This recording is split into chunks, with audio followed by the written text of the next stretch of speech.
Pinterest inspired ആയിട്ടുള്ള ഒരു mini plant നമുക്ക് ഉണ്ടാക്കണം എങ്ങനെ നോക്കാം. ഇത് ഞാനിപ്പോ നിങ്ങൾക്ക് പ്രത്യേകിച്ച് പറഞ്ഞു തരേണ്ട ആവശ്യമൊന്നുമില്ല. ഓൾറെഡി കുറെ യൂട്യൂബ് ചാനലിലും പിൻട്രസ്റ്റിലൊക്കെ ഇത് അവൈലബിൾ ആണ് കേട്ടോ. ഇതിന്റെ കുറെ ട്യൂട്ടോറിയൽ വീഡിയോസ്. മെയിൻ ആയിട്ട് നമുക്ക് ആവശ്യമുള്ളത് ഒരു മാസ്കിംഗ് ടേപ്പ് ആണ്, കുറച്ച് വീതി കുറഞ്ഞ ടൈപ്പ് കേട്ടോ. പിന്നെ നമുക്ക് കുറച്ച് കമ്പികളൊക്കെ ആവശ്യമുണ്ട്. ഫ്ലവർ മേക്കിങ്ങിനൊക്കെ യൂസ് ചെയ്യുന്ന കമ്പികളില്ലേ, കുറച്ച് എന്താ ഫ്ലെക്സിബിൾ ആയിട്ടുള്ള ആ ഒരു ടൈപ്പ് കമ്പിയാണ് ഞാൻ എടുത്തേക്കുന്നത് കേട്ടോ. ഇനി നമുക്കിത് നമ്മുടെ ആവശ്യത്തിന് വേണ്ടിയിട്ട്, അതായത് ഒരു ലീഫിന് എന്തോരം നീളം വേണോ ആ ഒരു രീതിക്ക് നമുക്കിത് കമ്പി കട്ട് ചെയ്തെടുക്കാം. അതിനുശേഷം ഇതിൽ കാണുന്ന പോലെ അങ്ങോട്ട് ചെയ്താൽ മതി. എന്നിട്ട് നമുക്ക് ആവശ്യമുള്ള നീളത്തിനനുസരിച്ചിട്ട് കട്ട് ചെയ്തെടുക്കണം കേട്ടോ. അതിനുശേഷം അതൊരു ലീഫിന്റെ ഷേപ്പിലോട്ട് കട്ട് ചെയ്ത് കൊടുക്കുക. ജസ്റ്റ് വരച്ചിട്ട് വേണമെങ്കിൽ കട്ട് ചെയ്യാം. ഞാൻ ജസ്റ്റ് വരക്കാതെ ചുമ്മാ എൻ്റെ ഒരു ഐഡിയക്ക് കട്ട് ചെയ്തെടുക്കാം കേട്ടോ. അങ്ങനെ ഞാൻ ഇവിടെ കുറേ ലീഫ് ഉണ്ടാക്കി വെച്ചിട്ടുണ്ട്. ഇനി നമുക്ക് ഇത് പെയിന്റ് അടിച്ചെടുക്കണം കേട്ടോ. ഒരു ലീഫിന്റെ കളർ വേണമല്ലോ. അപ്പൊ അതിന് വേണ്ടി ഞാൻ ഇവിടെ ബ്രഷ് പെന്നാണ് യൂസ് ചെയ്തിരിക്കുന്നത്.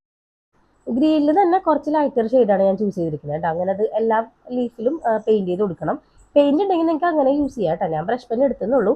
ഇനി ഞാൻ യൂസ് ചെയ്തതിനേൽ കുറച്ചുകൂടി ബ്രൈറ്റർ ഷെയ്ഡ് എടുത്തിട്ട് ജസ്റ്റ് ഒന്ന് ഫ്രീ ഹാൻഡിൽ ജസ്റ്റ് ഒരു എന്താ പറയാ ഇലയുടെ ഒക്കെ ഒരു ഷേപ്പിൽ പോലെ അങ്ങോട്ട് വരച്ചു കൊടുക്കണം കേട്ടോ. അപ്പം നമ്മുടെ ലീഫിന്റെ പരിപാടിയൊക്കെ കഴിഞ്ഞിട്ടുണ്ട്. ഇനി നമുക്ക് ഇത് വെച്ച് കൊടുക്കാൻ വേണ്ടിയിട്ട് ഒരു പോട്ട് വേണം.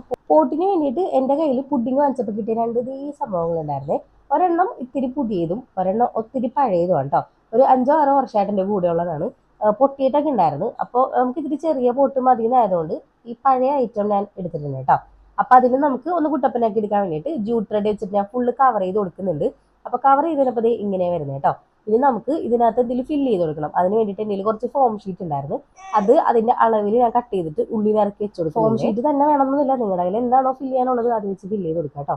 അങ്ങനെ ഇത് ഫില്ല് ചെയ്ത് കഴിഞ്ഞിട്ടുണ്ട്. അപ്പൊ ടോപ്പ് പോർഷനിൽ ഈ ഡാർക്ക് കളർ ഒന്നും ഒരു ഭംഗിയില്ല. അതുകൊണ്ട് ഒരു വൈറ്റ് ഉണ്ടായിരുന്നു. അപ്പോൾ വൈറ്റ് വെച്ചിട്ട് ഞാൻ ജസ്റ്റ് ഒന്ന് മേളിൽ മാത്രം വെച്ച് കൊടുക്കുന്നുണ്ട് കേട്ടോ. എന്നിട്ട് ഇത്തിരി ഒരു സോയിലിന്റെ കളറൊക്കെ ഫീൽ ചെയ്യാൻ വേണ്ടിയിട്ട് ബ്രഷ് പെന്നിൽ തന്നെ അത് ഈ ഒരു കളർ വെച്ചിട്ട് ജസ്റ്റ് ഒന്ന് ഇങ്ങനെ വരച്ചു കൊടുക്കുന്നുണ്ട്. ഇനി അത് കഴിഞ്ഞിട്ട് ലീഫിന് കുറച്ച് നാച്ചുറാലിറ്റി ഫീൽ ചെയ്യാൻ വേണ്ടിയിട്ട് ജസ്റ്റ് കൈ വെച്ചിട്ട് ഒന്ന് ബെൻഡ് ചെയ്ത് കൊടുക്കാം. കാരണം ലീഫ് എപ്പോഴും ഒരേ ഷേപ്പിലായിരിക്കില്ലല്ലോ, ചെറിയ ബെൻഡും കാര്യങ്ങളൊക്കെ ഉണ്ടാവും. അപ്പോൾ ഇതെല്ലാം അറേഞ്ച് ചെയ്ത് കൊടുത്തതിന് ശേഷം പോർഷനും കൂടി ഞാൻ ഒരു ഗ്രീൻ കളർ വെച്ചിട്ട് കവർ ചെയ്ത് കൊടുക്കുന്നുണ്ട്. അങ്ങനെ നമ്മുടെ പ്ലാന്റ് ഇവിടെ റെഡി ആയിട്ടുണ്ട്. ഇനി പോട്ടിൽ ഒരു ചെറിയൊരു ഹോൾ ഇട്ടതിന് ശേഷം ഇറക്കി വെച്ച് കൊടുക്കുക. ഫൈനൽ റിസൾട്ട് ഇങ്ങനെയാണ്. എന്നിട്ടും ഒരു വൃത്തിയില്ലാതെ പോലെ തോന്നിയിട്ട് ഒരു ബോ കൂടി ഉണ്ടാക്കി വെച്ചിട്ടുണ്ട്. അപ്പോൾ ഇതായിരുന്നു നമ്മുടെ പോട്ട് വന്നിട്ട്. അപ്പോൾ എല്ലാവർക്കും ഇഷ്ടമാണെങ്കിൽ ലൈക്ക് ചെയ്യണം, സബ്സ്ക്രൈബ് ഒക്കെ ചെയ്യണം.